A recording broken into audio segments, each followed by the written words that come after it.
Okay, we are here with the lovely Jennifer Hildebrandt, and you are familiar. This is not your first time on Cato Living, but this is your first time doing a podcast, right? Correct. So you are here to tell us your story. You are a Pilates instructor, but you do not have a traditional route to Pilates. You have a purpose, and I'm curious to hear your story and how you got started into Pilates. Do you want to start us off? Yeah, I think a more traditional story about Pilates would be a lot of people find it if they've been injured, dancers, athletes, find their way to Pilates, their doctors or chiropractors or somebody might recommend them start Pilates. And I came to Pilates after my husband died. And I'd been doing Pilates in my living room, with VHS tapes for a few years before that. But after my husband died in 2011, I'd been a hairdresser for about 15 years or so. And when he was sick, I quit working and became his full-time caregiver. And after he died, grief has a funny way of just kind of messing with your brain. And I just decided I'm not going to do hair anymore. I'm going to teach Pilates. And I had no real foundation for that. I didn't know anything about Pilates other than what I had been doing at home to tapes. So that's kind of a nutshell of what got me to the Pilates world. So what gave you that initial push? I know you had mentioned grief was kind of what set that up, but what were you like, you know what, I'm going to go from hairdresser to Pilates instructor? When was that moment? Yeah, I think it was pretty, it was relatively shortly after Bob died. Before he got sick, I was in a transition period. I owned a salon and I was working in a salon, and I was at a point where I needed to get bigger. We were in a pretty small space and we were outgrowing that space. And I was also getting burnt out from doing hair and had been thinking about getting into the health and wellness world in some way, shape, or form. And so I was just at that time starting to study for a personal training certification. And then my husband got sick. And so that was I was moving in that direction at the time before he got sick. And then after he died, it was just like, that's it. I'm going to go teach Pilates. I got to do something with my life. And right now, I don't want to do anybody's hair right now. You do not want me doing your hair right now in this state. Jennifer, why was it Pilates that you went into? That's a good question. I think probably because I had a little bit of experience with it. But other than that, I don't know. I've always been intrigued with it. And I think a lot of people have a lot of misconceptions about Pilates, and I certainly did. And it was something I had always wanted to learn more in depth. But at that time, I didn't know anybody who taught Pilates. I knew of a couple of gyms in the Twin Cities. I was living in the Twin Cities at the time, who were teaching Pilates. And I happened to be living near St. Paul. And so I just went to an information session and learned more about what the program was and then just signed up for it. But I think a lot of it has to do with just grief in general. You just are in this bewildered, suspended state, and things just change dramatically. And your mindset is, I think you're so porous to things like you weren't before the big loss. Like all of a sudden everything is so,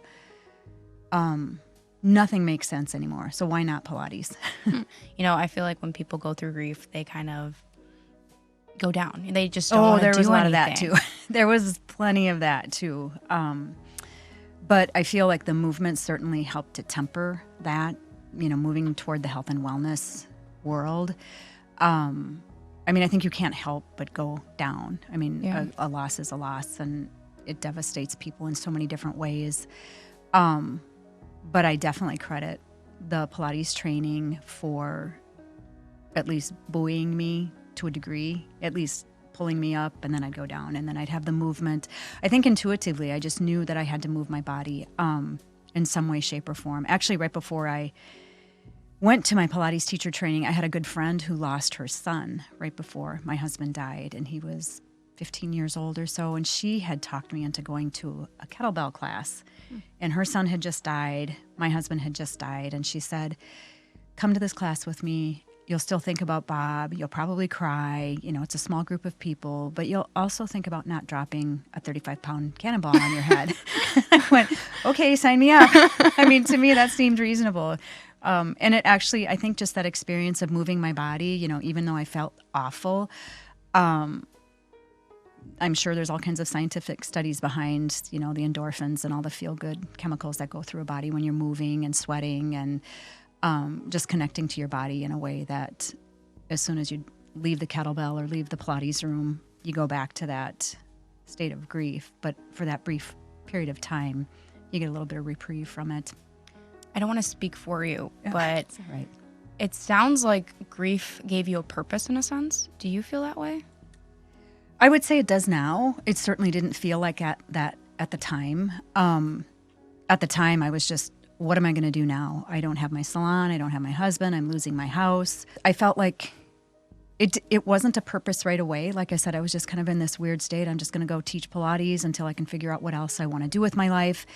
And then the more I started learning about Pilates and learning about Joseph Pilates and his whole story, his history, the intent of Pilates, it just became really fascinating to me. And it became more than just exercise. It became, he was very devoted to helping people live their best life, as we would say it now, but very motivated to help people achieve health and wellness, and especially with people who had really broken bodies. He worked with a lot of people from all walks of life, and it's amazing what we're all walking around with, and his work helped so many people, and that kind of started to come into my own teaching, my own path as well. Can I ask you a personal question?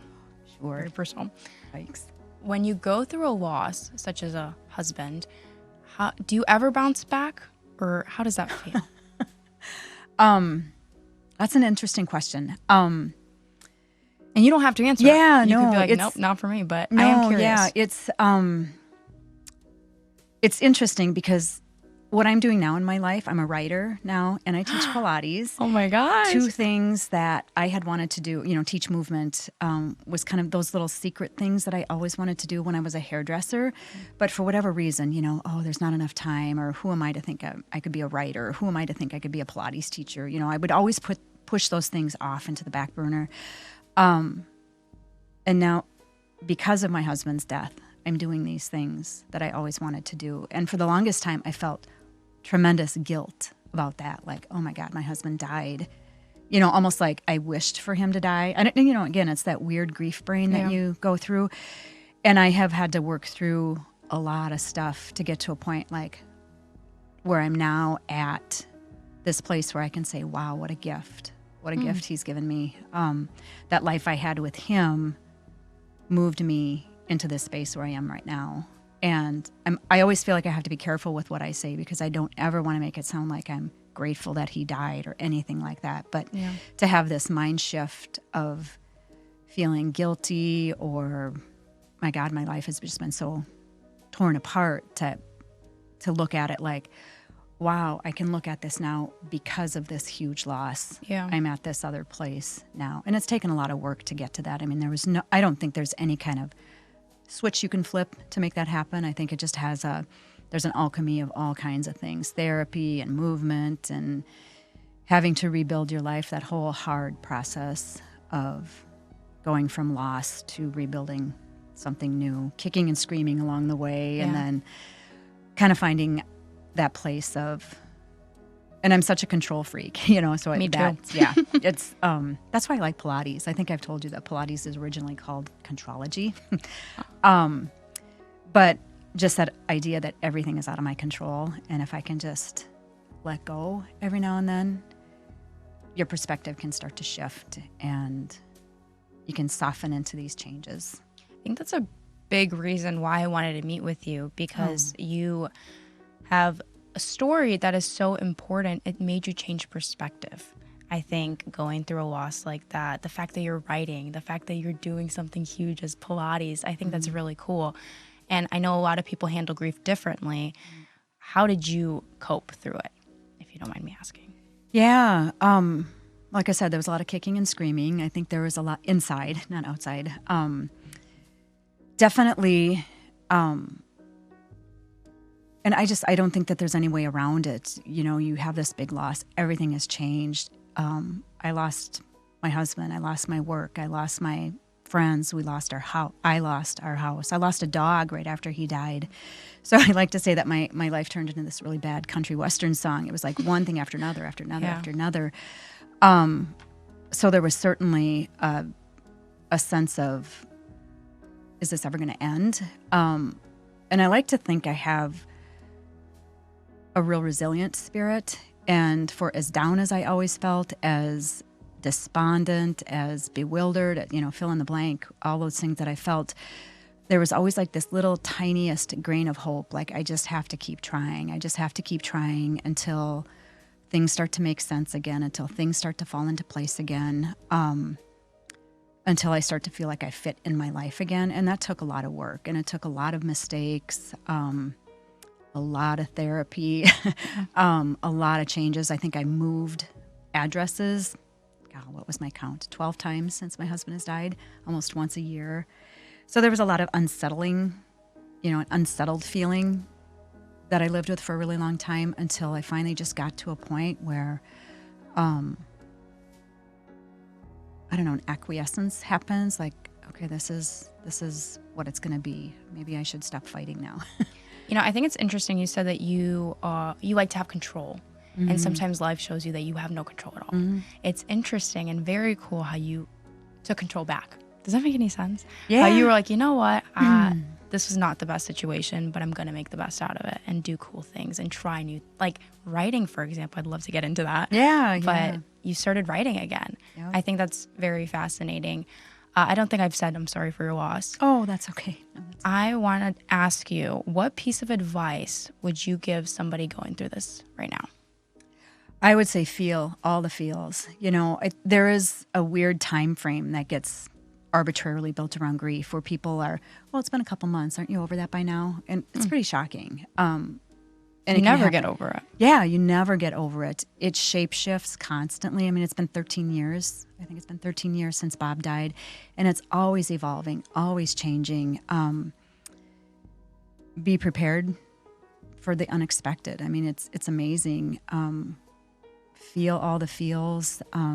Things will change so dramatically. I mean, I lost every friend that I had when I was married. And I think that's kind of a two-way street. At some point, people either just get kind of tired of your grief story, or they don't know what to say, they don't know what to do. And part of that was me, where I was like, I just don't want to be around these people anymore. They're my friends talking about their husbands and complaining about their husbands not taking out the garbage. And here I am. I would do anything to have my husband not take out the garbage again, And so I would push people away. And looking back now, I tried to stay busy and be busy and put on this brave face. And I would say, nah, just let it go. Feel all the feels. Do what you got to do. Be okay with the grief process, because it's messy, it's ugly, it's hard. But there are also a lot of resources out there for help as well. I think grief is such a sensitive subject. People don't know how to go about it. And I think that there should be conversation about it. Yeah. For somebody that doesn't know what to say, Yeah. what do you recommend? How do they approach somebody that's grieving? Oh, that's, I think sometimes just, you hear the phrase holding space a lot. Just sitting with the person. You don't have to say anything. Letting that person talk about their loved one is such a gift. That is one thing my family always just let me talk about Bob. And it was to the point where, like, people that I would just meet, they would say, I just feel like Bob would walk into the door right now. You talk about him as though he's still alive. That's so cool. And that has been a huge gift to me, to be able to just talk about him. I write about him a lot. That's a lot of my writing, is a lot about our experience together. And I don't think there's ever a right thing to say. And I almost think sometimes people make it worse when they try to say something to make somebody feel better. And it's better to just not say anything and just say, I'm just here for you, whatever you want. Cry, rage, tell me a story. Yeah. Asking about their loved one.